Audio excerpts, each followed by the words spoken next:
রাগের মাথায় আপনি সন্তানকে বললেন তুই মর, ফেরেশতারা বলল আমিন। তোর ভবিষ্যৎ অন্ধকার, ফেরেশতারা বলল আমিন। রেগে মেগে আপনি আপনার মেয়েকে বললেন জীবনেও তোর কপালে স্বামীর ভাত জুটবে না, ফেরেশতারা আবারও বলল আমিন। আচ্ছা, আপনি না সেই ব্যক্তি যে তার নিজের জীবনের চাইতেও সন্তানকে বেশি ভালোবাসেন? আপনি না সেই ব্যক্তি যে তার সন্তানের জন্য হাসতে হাসতে নিজের জীবনটাও দিয়ে দিতে পারেন? আপনি না সেই ব্যক্তি যে আল্লাহর কাছে নিজের চাইতেও সন্তানের জন্য বেশি দোয়া করে? তাহলে কি করে নিজের হাতে নিজের সন্তানের এত বড় ক্ষতি করতে পারলেন? Doesn't make any sense. Common sense বলতে কিচ্ছু নাই আপনাদের? আপনারা কি জানেন না আপনাদের রাগের মাথায় বদদোয়া করাগুলো ফেরেশতারা আমিন বলে?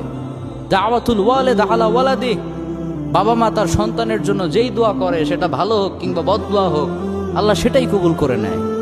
এজন্য খবরদার, নেভার কার্স ইউর চিলড্রেন। রাগের মাথায় কখনো সন্তানকে অভিশাপ করবেন না। খুব বেশি রাগ উঠে গেলে তার জন্য উল্টা